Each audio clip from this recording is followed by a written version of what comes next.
My channel vibes of Hamuda Sandeep. ಎಲ್ಲರೂ ಹೇಗಿದ್ದೀರಾ? ಎಲ್ಲರೂ ಚೆನ್ನಾಗಿದ್ದೀರಾ ಅಂತ ಭಾವಿಸ್ತಾ ಇದ್ದೀನಿ. ಇವತ್ತು ಮಾರ್ನಿಂಗೆ ನಾನು ಬೇಗ ಎದ್ದು ಸ್ವಲ್ಪ ತಿಂಡಿ ಮಾಡ್ಕೊಂಬಿಡೋಣ ಅಂತ ತಿಂಡಿ ಮಾಡ್ಕೊತಾ ಇದ್ದೀನಿ. ಸ್ವಲ್ಪ ಆಚೆ ಹೋಗಬೇಕಿತ್ತು. ಇಲ್ಲಿ ಮಾರ್ನಿಂಗ್ ಟಿಫನ್ಗೆ ನಾನು ಬೆಂಡೆಕಾಯಿ ಗ್ರೇವಿ ಮತ್ತು ಚಪಾತಿ ಮಾಡ್ಕೊತಾ ಇದ್ದೀನಿ. ಮೊದಲಿಗೆ ಒಂದು ಬಾಣಲಿಗೆ ಸ್ವಲ್ಪ ಎಣ್ಣೆ ಹಾಕ್ಕೊಂಡು ಒಂದು 2 ಡ್ರಾಪ್ಸ್ ಎಣ್ಣೆ ಹಾಕ್ಕೊಂಡು ಅದರಲ್ಲಿ ಲೋಳೆ ರಸ ಹೋಗೋವರೆಗೂ ಫ್ರೈ ಮಾಡ್ಕೊಳ್ಳಿ. ನೆಕ್ಸ್ಟ್ ಇಲ್ಲಿ ಅದು ಫ್ರೈ ಆಗ್ತಾ ಇರಲಿ ಅಂತ ಅಂದ್ಬಿಟ್ಟು ಈ ಕಡೆ ನಾನು ಹಸಿಟ್ಟು ಕಲಿಸ್ಕೊಂಬಿಡೋಣ ಅಂತ ಅಂದ್ಬಿಟ್ಟು ಕಲಿಸ್ಕೊತಾ ಇದ್ದೀನಿ. ಒಂದೇ ಕೆಲಸ ಮಾಡ್ಕೊಂಡು ಕೂತ್ಕೊಂಡ್ಬಿಟ್ರೆ ತುಂಬ ಲೇಟ್ ಆಗಿಬಿಡುತ್ತೆ. ಬೆಂಡೆಕಾಯಿ ಫ್ರೈ ಮಾಡ್ಕೊಂಡೇ ಚಪಾತಿ ಹಿಟ್ಟು ಕಲಿಸ್ಕೊಂಬಿಡ್ಬೋದು. ಹಾಗೆ ನಾನು ಚಪಾತಿ ಹಿಟ್ಟು ಕಲಸಿ ಇಟ್ಕೊಂಡ್ಬಿಡ್ತೀನಿ ಸೈಡಿಗೆ. ಫಸ್ಟು ಅದು ನೆನ್ಕೊಂಡ್ರೆ ಚೆನ್ನಾಗಿರುತ್ತೆ ಅಂತ ಅಂದ್ಬಿಟ್ಟು ಮತ್ತು ಗ್ರೇವಿಗೆ ರೆಡಿ ಮಾಡ್ಕೊಂಬಿಡೋಣ ಅಂತ ಅಂದ್ಬಿಟ್ಟು ರೆಡಿ ಮಾಡ್ಕೊತಾ ಇದ್ದೀನಿ. ಬೆಂಡೆಕಾಯಿ ಹುರ್ಕೊಂಡೇ ಇದ್ಬಿಟ್ರೆ ತುಂಬ ಲೇಟ್ ಆಗಿಬಿಡುತ್ತೆ ಅಂತ ಅಂದ್ಬಿಟ್ಟು ಒಂದೊಂದು ಕೆಲಸ ಮಾಡ್ಕೊತಾ ಇದ್ದೀನಿ. ಬೆಂಡೆಕಾಯಿ ಎಷ್ಟು ಫ್ರೈ ಮಾಡಬೇಕು ಅಂತಂದರೆ ಅದರಲ್ಲಿರೋ ಲೋಳೆ ಎಲ್ಲ ಹೋಗಬೇಕು, ಅಷ್ಟುವರೆಗೂ ಫ್ರೈ ಮಾಡ್ಕೋಬೇಕು, ಇಲ್ಲ ಅಂತಂದರೆ ಚೆನ್ನಾಗಿರಲ್ಲ. ನೆಕ್ಸ್ಟು ಬೆಂಡೆಕಾಯಿ ಗ್ರೇವಿ ಮಾಡ್ಕೊಳ್ಳೋದಕ್ಕೆ ಫ್ರೈ ಪಾಟ್ ತೊಗೊಂಡಿದ್ದೀನಿ. ಅದಕ್ಕೆ ಎಣ್ಣೆ ಹಾಕ್ಕೊಂಡು ಸಾಸಿವೆ ಹಾಕ್ಕೊಂಡು ಮತ್ತು ಸ್ವಲ್ಪ ಕರಿಬೇವಿನ ಸೊಪ್ಪು, ಒಂದು ಮೆಣಸಿನ್ಕಾಯಿ ತೊಗೊಂಡಿದ್ದೀನಿ, ಒಂದು ಈರುಳ್ಳಿ ತೊಗೊಂಡು ಕಟ್ ಮಾಡ್ಕೊಂಡಿದ್ದೀನಿ, ಹಾಗೆ ಒಂದು ಟೊಮೊಟೊ ತೊಗೊಂಡು ಕಟ್ ಮಾಡ್ಕೊಂಡಿದ್ದೀನಿ. ನಾನು ಇಲ್ಲಿ ಮಾಡ್ತಾರೆ ಸ್ವಲ್ಪ ಆಗಿರೋದ್ರಿಂದ ನಾನು ಕ್ವಾಂಟಿಟಿ ನೋಡ್ಕೊಂಡು ತೊಗೋತಾ ಇದ್ದೀನಿ. ಮತ್ತು ಒಂದು ಅರ್ಧ ಸ್ಪೂನಷ್ಟು ಉಪ್ಪು ತೊಗೊಂಡು ಬೆಂಡೆಕಾಯಿ ಸೇರಿಸ್ಕೊಳ್ಳಿ. ಅದಕ್ಕೆ ಅರ್ಧ ಲೋಟ ನೀರು ಹಾಕ್ಕೊಂಡು ಮಸಾಲೆ ಪೌಡ್ರ್ ಹಾಕ್ಕೋತಾ ಇದ್ದೀನಿ, ಕರೆಕ್ಟಾಗಿ 1 ಸ್ಪೂನು. ಮತ್ತು ಒಂದು ಸ್ವಲ್ಪ ನಾನು ಜೀರಿಗೆ ಪುಡಿ ಹಾಕ್ಕೊಂಡು ಅದನ್ನು ಫ್ರೈ ಮಾಡಿಬಿಟ್ಟು ಕ್ಲೋಸ್ ಮಾಡಿಬಿಟ್ಟು ಬಿಟ್ಬಿಡ್ತೀನಿ. ಅದು ಸ್ವಲ್ಪ ಬೇಯಬೇಕು, ಮಸಾಲೆ ಎಲ್ಲ ಇಡ್ಕೋಬೇಕು. ನೆಕ್ಸ್ಟ್ ಇಲ್ಲಿ ಕೊತ್ತಂಬರಿ ಸೊಪ್ಪು ಹಾಕ್ಕೊಂಡು ಫ್ರೈ ಮಾಡಿ ಎತ್ತಿಟ್ಬಿಡಿ, ಕಲಿಸ್ಬಿಟ್ಟು ಆಗೋಗ್ಬಿಡುತ್ತೆ. ಇದಕ್ಕೆ ಬೇಕಿದ್ದರೆ ತೆಂಗಿನಕಾಯಿ ಹಾಕೋಬೋದು. ನಾನಿಲ್ಲಿ ನಾರ್ಮಲ್ ಚಪಾತಿ ಹಾಕೋತಾ ಇದ್ದೀನಿ. ಸೈಡ್ಸ್ಗೆ ಇರಲಿ ಅಂತ ಅಂದ್ಬಿಟ್ಟು 2 ಮೊಟ್ಟೆ ತೊಗೊಂಡಿದ್ದೀನಿ. ಅದನ್ನ ಸ್ಲೈಸ್ ಕಟ್ ಮಾಡಿಕೊಂಡು ಅದ್ರ ಮೇಲೆ ಉಪ್ಪು ಮತ್ತು ಪೆಪ್ಪರ್ ಹಾಕ್ಕೊಂಡಿದ್ದೀನಿ. ತುಂಬ ಚೆನ್ನಾಗಿತ್ತು, ಒಂದು ಸಲ ಟ್ರೈ ಮಾಡಿ ನೋಡಿ. ಹೆಲ್ತಿ ಫುಡ್ ಆಗಿರುತ್ತೆ. ಮತ್ತು ಲೇಟ್ ಆಗಿಬಿಡುತ್ತೆ ಅಂತ ಅಂದ್ಬಿಟ್ಟು ನಾನು ರೆಡಿ ಆಗಿಬಿಟ್ಟು ಓಡ್ತಾ ಇದ್ದೀನಿ. ಆ್ಯಕ್ಚುಲಿ ಎಲ್ಲಿ ಓಡ್ತಾ ಇದ್ದೀನಿ ಅಂತ ಅಂದರೆ ಕುಣಿಗಲ್ಲಲ್ಲಿ ಒಂದು ಆರ್ಡರ್ ಇತ್ತು, ಮ್ಯಾರೇಜ್ ಆರ್ಡರು. ನನ್ನ ಮಗಳೂ ಮತ್ತು ಮೇಕಪ್ ಬ್ಯಾಗ್ನು ನಮ್ಮ ಅಮ್ಮ ಅವ್ರು ನನ್ನ ಹಸ್ಬೆಂಡ್ ಬರ್ತಡೇಗೆ ಅಂತ ಬಂದಿದ್ರಲ್ಲ, ಆವಾಗಲೇ ಕೊಟ್ಟು ಕಳಿಸ್ಬಿಟ್ಟೆ, ಸುಮ್ಮನೆ ಹಿಂಸೆ ಆಗಿಬಿಡುತ್ತೆ ಅಂತ ಅಂದ್ಬಿಟ್ಟು. ಅವ್ರು ಬರ್ತೀನಿ ಅಂತ ಅಂದಿದ್ದು. ಸೊ 3 ಗಂಟೆಗೆ ನಾನು ಹೋಗಿ ವೆಯ್ಟ್ ಮಾಡ್ತಾಯಿದ್ದೆ. ಅವ್ರು ಬಂದಿದ್ದು 6:30ಗೆ, ತುಂಬ ಲೇಟಾಗೋಯಿತು. ಮತ್ತು ಒಂದು 7:30ಗೆಲ್ಲ ಕಳಿಸಿ ಆಯಿತಾ ಅಂತ ಕೇಳ್ತಾಯಿದ್ರು. ಈ ಥರ ಮದುವೆಗೆ ಹೋದರೆ ಸಾಮಾನ್ಯವಾಗಿ ಈ ಥರ ಆಗೇ ಆಗುತ್ತೆ. ಬೇಜಾರು ಮಾಡ್ಕೋಬಾರ್ದು, ವೆಯ್ಟ್ ಮಾಡೋದು, ಈ ಥರ ಬೇಗ ಕಳಿಸಿ ಅಂತ ಅನ್ನೋದು, ಅಯ್ಯೋ ಲೇಟ್ ಆಯಿತಾ ಅನ್ನೋದು ನಮಗೆಲ್ಲ ಮಾಮೂಲೇನೆ. ನಾವೆಲ್ಲ ಕೇಳಿ ಬಟ್ ನಾವು ಪೇಷನ್ಸ್ ಕಳ್ಕೊಬಾರ್ದು. ಪೇಷನ್ಸೇ ನಮಗೆ ಮೇಯ್ನ್ ಮೇಕಪ್ ಆರ್ಟಿಸ್ಟ್ಗೆ ಇರಬೇಕು. ಅವರಿಗೆ ನಾನು ಮುಂಚೆನೇ ಹೇಳಿದ್ದೆ, ನೀವು ಲೇಟಾಗಿ ಬರ್ತಾ ಇದ್ದೀರಾ, ಅಲ್ಲೆಲ್ಲ ತುಂಬ ಕೇಳ್ತಾ ಇರ್ತಾರೆ, ಸೊ ನೀವೇ ಮ್ಯಾನೇಜ್ ಮಾಡ್ಕೋಬೇಕಂತ. ಸೊ ಪರವಾಗಿಲ್ಲ, ಅವರು ತುಂಬ ಮ್ಯಾನೇಜ್ ಮಾಡಿದ್ರು. ಫೈನಲಾಗಿ ಮೇಕಪ್ ಮುಗಿಸ್ಬಿಟ್ಟು ಮನೆಗೆ ಬಂದೆ. ಅವ್ರಿಗೂ ತುಂಬ ಇಷ್ಟ ಆಯಿತು, ಮೇಕಪ್ಪು ಚೆನ್ನಾಗಿ ಬಂದಿದೆ ಅಂತ ಅಂದರು. ಖುಷಿ ಆಯಿತು, ಹೇಗಿದೆ ಅಂತ ಅಂದ್ಬಿಟ್ಟು ಕಮೆಂಟ್ ಮಾಡಿ. ಇನ್ನು ಬೆಳಗ್ಗೆ ಅವ್ರ ಕಡೆ ಸ್ವಲ್ಪ ಶಾಸ್ತ್ರಗಳಿರೋದ್ರಿಂದ ಬೇಗ ಬನ್ನಿ ಅಂತ ಅಂದಿದ್ರು. ನಾನು ಒಂದು 4:30ಗೆಲ್ಲ ಎದ್ಬಿಟ್ಟು ಹೊರಟೆ, ಲೇಟ್ ಆಗಿಬಿಡುತ್ತೆ ಅಂತ ಅಂದ್ಬಿಟ್ಟು. ಸೊ ನನಗೆ ಅಲ್ಲಿ ಕ್ಲಿಪ್ಪಿಂಗ್ಸ್ ಏನೂ ತೊಗೊಳಕ್ಕಾಗಲಿಲ್ಲ. ಮೇಕಪ್ ಮಾತ್ರ ಮಾರ್ನಿಂಗ್ ತುಂಬ ಚೆನ್ನಾಗಿ ಬಂದಿತ್ತು. ಅವ್ರ ಸ್ಕಿನ್ಗೆ ತುಂಬ ಸೂಟ್ ಆಗಿದೆ, ಎಲ್ಲರೂ ಚೆನ್ನಾಗಿದೆ ಅಂತ ಅಂದರು. ನಂಗೆ ತುಂಬ ಖುಷಿ ಆಯಿತು. ಅವರು ಇಲ್ಲ ಚೆನ್ನಾಗಿದೆ ಅಕ್ಕ ಅಂತ ಅಂದರು.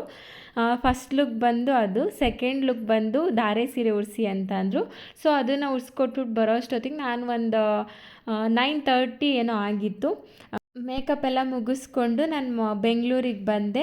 ನಾನು ಯಾವಾಗಾದರೂ ಸರಿ ಬೆಂಗಳೂರಿಗೆ ಬರಬೇಕಾದ್ರೇ ನಾನು ತರಕಾರಿ ಎಲ್ಲ ಅಲ್ಲಿಂದ ಫ್ರೆಶ್ಶಾಗಿ ತೊಗೊಂಬಂದ್ಬಿಡ್ತೀನಿ. ಮತ್ತು ಯಾವ ದಿನಕ್ಕೆ ಏನಂತ ಅಂದ್ಬಿಟ್ಟು ಮುಂಚೆನೇ ಪ್ರಿಪೇರ್ ಮಾಡ್ಕೊಂಬಿಡ್ತೀನಿ. ತರಕಾರಿ ನೋಡ್ತಿದ್ದಂಗೆ ನಾನು ಏನು ಮಾಡಬೇಕಂತ ಅಂದ್ಕೊಂಬಿಡ್ತೀನಿ. ಸೊ ಅಷ್ಟಷ್ಟು ಮಾತ್ರ ನಾನು ತೊಗೊಂಬಿಡ್ತೀನಿ. ಸುಮ್ಮನೆ ಎಲ್ಲ ತುಂಬಿಕೊಂಡು ಸಹ ಬರಲ್ಲ. ಫ್ರಿಜ್ಜಲ್ಲಿ ಎಷ್ಟು ದಿನ ತನಕ ಸ್ಟೋರೇಜ್ ಮಾಡ್ಕೋಬೋದು ಒಂದು ವಸ್ತುನ ಅಂತ ಅಂದ್ಬಿಟ್ಟು ನೋಡ್ಕೋತೀನಿ. ಸೊ ಅದೇ ಥರ ಕ್ಯಾಲ್ಕುಲೇಷನ್ ಹಾಕ್ಕೊಂಡು ತರಕಾರಿನೂ ತಂದುಬಿಡ್ತೀನಿ. ಈ ಥರ ತರಕಾರಿ ಏನಾದರೂ ತಂದರೆ ನಾನು ಡೈರೆಕ್ಟಾಗಿ ಇಟ್ಬಿಡಲ್ಲ, ಎಲ್ಲ ಕ್ಲೀನ್ ಮಾಡಿಬಿಟ್ಟು ಒಂದೇ ಸಲ ವಾಶ್ ಮಾಡಿಬಿಟ್ಟು ಇಟ್ಬಿಡ್ತೀನಿ.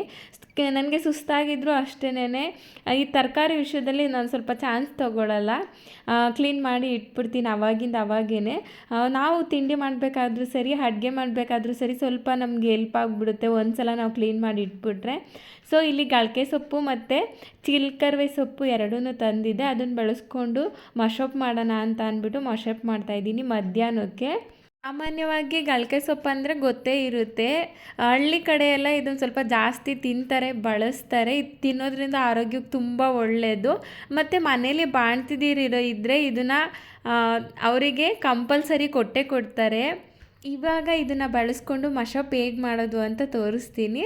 ನಾನಿಲ್ಲಿ ಒಂದು ಗೆಡ್ಡೆ ಬೆಳ್ಳುಳ್ಳಿ, ಒಂದು ಸ್ಪೂನ್ ಜೀರಿಗೆ, ಒಂದು ಟೊಮೊಟೊ ತೊಗೊಂಡಿದ್ದೀನಿ. ಸೀಸನಲ್ಲಿ ಸಿಗುತ್ತಲ್ಲ ಆವಾಗ ಅವರೆಕಾಳನ್ನ ಇದ್ದಕ್ಬಿಟ್ಟು ಒಣಗಿಸ್ಬಿಟ್ಟು ಮಡಿಕೊಂಡಿರೋದು. ಮಶೊಪ್ಪಿಗೆ ಈ ಕಾಳು ಹಾಕೋದ್ರಿಂದ ತುಂಬ ಚೆನ್ನಾಗಿರುತ್ತೆ. ಮತ್ತು ನೆನೆಸ್ಕೊಂಡು ಹಾಕೋಬೇಕು. ಒಂದು ಈರುಳ್ಳಿ ತೊಗೊಂಡಿದ್ದೀನಿ, ಅರ್ಧ ದಪ್ಪ ಕಟ್ ಮಾಡ್ಕೊಂಡಿದ್ದೀನಿ, ಅರ್ಧ ಸಣ್ಣ ಕಟ್ ಮಾಡ್ಕೊಂಡು, ಒಂದು ಮೆಣಸಿನ್ಕಾಯಿ ತೊಗೊಂಡಿದ್ದೀನಿ. ನೆಕ್ಸ್ಟ್ ಒಂದು ಕುಕ್ಕರ್ ತೊಗೊಂಡು ಅದು ಸ್ವಲ್ಪ ನೀರು ಬಿಸಿ ಆಗೋದು ಆದಮೇಲೆ ಕಾಳು ಹಾಕ್ಕೊಳ್ಳಿ. ಕಾಳು ಹಾಕೊಂಡ್ಮೇಲೆ ಒಂದು ಅರ್ಧ ಸಣ್ಣದಾಗಿ ಕಟ್ ಮಾಡ್ಕೊಂಡಿರ್ತೀರಲ್ಲ ಈರುಳ್ಳಿನ, ಆ ಈರುಳ್ಳಿ ಹಾಕ್ಕೊಂಡು ಸ್ವಲ್ಪ ಅದನ್ನು ಬಿಸಿ ಆಗಬೇಕು. ನೆಕ್ಸ್ಟು ಸೊಪ್ಪು ಹಾಕ್ಕೊಳ್ಳಿ. ಮತ್ತು ಈ ಸೊಪ್ಪನ್ನ ಡೈರೆಕ್ಟಾಗಿ ಒಂದು 2-3 ಸಲ ಹಾಗೆ ತೊಳೆದ್ಬಿಡ್ಬೇಡಿ. ಒಂದು ಅರ್ಧ ಗಂಟೆ ನೆನೆಸ್ಬಿಟ್ಟು ತೊಳೀರಿ.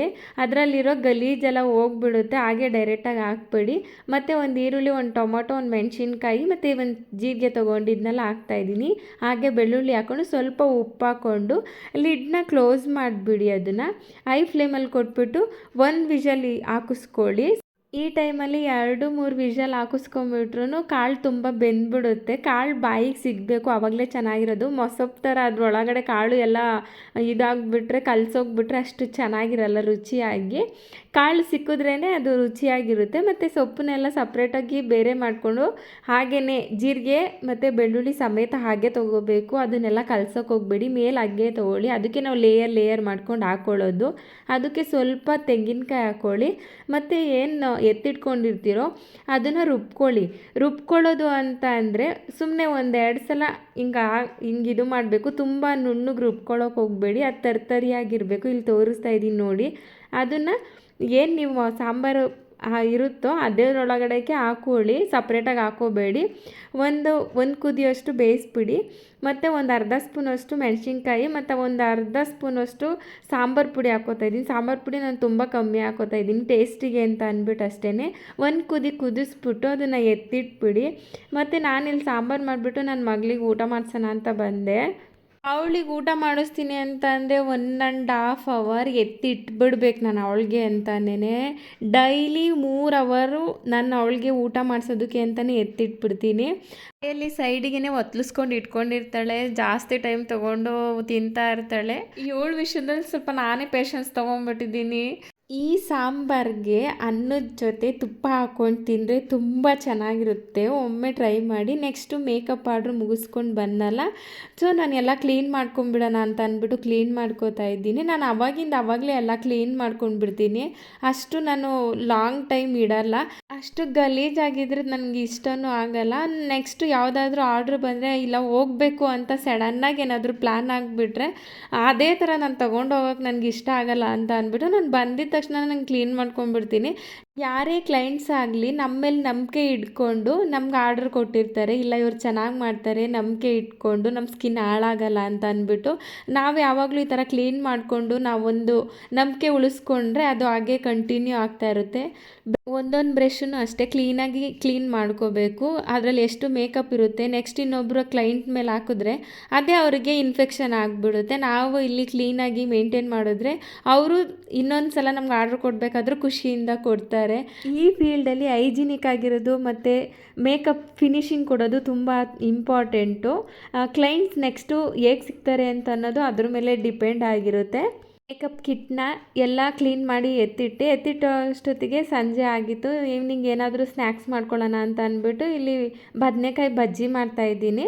ನಾನು 1 ಸ್ಪೂನ್ ಆಗೋಷ್ಟು ಕಡಲೆ ಹಿಟ್ಟು, 1 ಸ್ಪೂನ್ ಆಗೋಷ್ಟು ಅಕ್ಕಿ ಹಿಟ್ಟು, ಒಂದು ಅರ್ಧ ಸ್ಪೂನು ಚಿಲ್ಲಿ ಪೌಡರು, ಸ್ವಲ್ಪ ಉಪ್ಪು ಮತ್ತು ಸ್ವಲ್ಪ ಕೊತ್ತಂಬರಿ ಸೊಪ್ಪು 5 ಕಾಳಷ್ಟು ಅಜ್ವೈನನ ಸ್ವಲ್ಪ ಕೈಯಲ್ಲೇ ಸ್ಮ್ಯಾಶ್ ಮಾಡಿ ಅದಕ್ಕೆ ಹಾಕ್ಕೊಳ್ಳಿ. ಈ ಥರ ಸ್ಮ್ಯಾಶ್ ಮಾಡಿಕೊಂಡ್ರೆ ಅದು ಬಾಯಿಗೆ ಅದೇ ಥರ ಸಿಗಲ್ಲ, ಅದರೊಳಗಡೆ ಎಲ್ಲ ಕಲಸೋಗ್ಬಿಡುತ್ತೆ. ಅದೇ ಥರ ಹಾಕೊಂಬಿಟ್ರೆ ಅದ್ರ ಫ್ಲೇವರು ಅಲ್ಲೆಲ್ಲ ಇಳ್ಕೊಂಬಿಡಲ್ಲ ಬೇಗ. ಮತ್ತು ಕ್ವಾಂಟಿಟಿ ನೋಡಿಕೊಂಡು ಸ್ವಲ್ಪ ನೀರು ಹಾಕ್ಕೊಂಡು ಕಲಿಸ್ಕೊಳ್ಳಿ. ಯಾವಾಗಲೂ ನಿಮಗೆ ಒಂದೇ ಥರ ಮೆಣಸಿನ್ಕಾಯಿ ಬಜ್ಜಿ ಮತ್ತು ಆಲೂಗೆಡ್ಡೆ ಬಜ್ಜಿ ಬೋಂಡ ತಿಂದು ಬೇಜಾರಾಗಿದೆ ಅಂತ ಅಂದರೆ ಸ್ವಲ್ಪ ಡಿಫ್ರೆಂಟಾಗಿರಲಿ ಅಂತಂದರೆ ಬದನೆಕಾಯಲ್ಲಿ ಈ ಥರ ಮಾಡ್ಕೊಳ್ಳಿ, ತುಂಬ ಚೆನ್ನಾಗಿರುತ್ತೆ. ಈವ್ನಿಂಗ್ ಸ್ನ್ಯಾಕ್ಸ್ಗೂ ಮಕ್ಕಳು ತುಂಬ ಇಷ್ಟಪಟ್ಟು ತಿಂತಾರೆ, ತುಂಬ ಚೆನ್ನಾಗಿರುತ್ತೆ. ಮತ್ತು ನಾನು ಊರಿಂದ ತಂದಿದ್ನೆಲ್ಲ ಬದನೆಕಾಯಿ ಅದೇ ಇತ್ತು. ಈ ಥರ ರೌಂಡ್ ಬದನೆಕಾಯಿ ತೊಗೊಳ್ಳಿ, ತುಂಬ ಚೆನ್ನಾಗಿರುತ್ತೆ. ಉದ್ದು ಅಷ್ಟು ಟೇಸ್ಟಿಯಾಗಿರಲ್ಲ. ಇದನ್ನೇ ಸಣ್ಣ ಪೀಸ್ದಾಗ ಕಟ್ ಮಾಡಿಕೊಂಡು ಹಾಕ್ಕೊಳ್ಳಿ. ತುಂಬ ದಪ್ಪ ಕಟ್ ಮಾಡ್ಕೊಂಬಿಟ್ರೆ ಅದು ಬೇಯಲ್ಲ, ಬಾಯಿಗೆ ಹಾಗೆ ಸಿಗ್ತಾ ಇರುತ್ತೆ ಹಸಿ ಹಸಿ ಥರ. ಚೆನ್ನಾಗಿ ಬೆಂದರೆ ತುಂಬ ಚೆನ್ನಾಗಿರುತ್ತೆ. ಒಮ್ಮೆ ಟ್ರೈ ಮಾಡಿ, ತುಂಬ ಇಷ್ಟಪಟ್ಟು ತಿಂತಾರೆ ಮಕ್ಕಳೇನಾದರೂ ಇದ್ದರೆ. ಒಂದು ಬಾಣಲಿಗೆ ಎಣ್ಣೆ ಹಾಕ್ಕೊಂಡು ಅದು ಎಣ್ಣೆ ಬಿಸಿಯಾಗಿದೆಯೋ ಇಲ್ವಾ ಅಂತ ಚೆಕ್ ಮಾಡ್ಕೊಳ್ಳಿ. ನೆಕ್ಸ್ಟು ಬದನೆಕಾಯಿ ಎರಡು ಸೈಡು ಹೆಚ್ಕೊಂಬಿಟ್ಟು ಎಣ್ಣೆ ಒಳಗಡೆ ಹಾಕಿ ಒಂದೊಂದೇ ಹಾಕಿ ಜಾಸ್ತಿ ಹಾಕೋಕೆ ಹೋಗ್ಬಿಡಿ. ಜಾಸ್ತಿ ಹಾಕ್ಬಿಟ್ರೆ ಬೇಯಲ್ಲ ಬೇಗ. ಈ ಥರ ಸಪ್ರೇಟಾಗಿ ಹಾಕಿದ್ರೆ ಬೇಗ ಬೇಯುತ್ತೆ, ತುಂಬ ಚೆನ್ನಾಗಿರುತ್ತೆ. ನೀವು ಒಂದ್ಸಲ ಟ್ರೈ ಮಾಡಿ, ಡಿಫ್ರೆಂಟಾಗಿರುತ್ತೆ ಟೇಸ್ಟೇನೆ. ನಾನು ಆ್ಯಕ್ಚುಲಿ ಊರಿಂದ ತಂದಿರೋ ಬದನೆಕಾಯಿ ಇತ್ತು ಅಂತ ಅಂದ್ಬಿಟ್ಟು ಟ್ರೈ ಮಾಡಿದ್ದು, ತುಂಬ ಚೆನ್ನಾಗಿ ಬಂತು. ನನ್ನ ಹಸ್ಬೆಂಡು ತುಂಬ ಇಷ್ಟಪಟ್ಟು ತಿಂದರು, ಮತ್ತು ನನ್ನ ಮಗಳೂ ಅಷ್ಟೇ ತುಂಬ ಇಷ್ಟಪಟ್ಟು ತಿಂದಳು. ಎರಡೂ ಸೈಡು ನೋಡಿಕೊಂಡು ಫ್ರೈ ಮಾಡ್ಕೊಳ್ಳಿ. ಅದು ಎರಡು ಸೈಡು ಕಂದು ಬಣ್ಣ ಆಗಬೇಕು, ತುಂಬ ಚೆನ್ನಾಗಿರುತ್ತೆ. ಟ್ರೈ ಮಾಡಿ ನೀವು. ಹೇಗಿತ್ತು ಅಂತ ಅಂದ್ಬಿಟ್ಟು ಕಮೆಂಟ್ ಬಾಕ್ಸಲ್ಲಿ ಕಮೆಂಟ್ ಮಾಡಿ. ನಾನು ಟ್ರೈ ಮಾಡಿದ್ದೀರಾ ಅಂತ ನನಗೂ ಒಂದು ಸ್ವಲ್ಪ ಖುಷಿ ಆಗುತ್ತೆ. ನೆಕ್ಸ್ಟ್ ವಿಡಿಯೋದಲ್ಲಿ ಸಿಗೋಣ. ಬಾಯ್.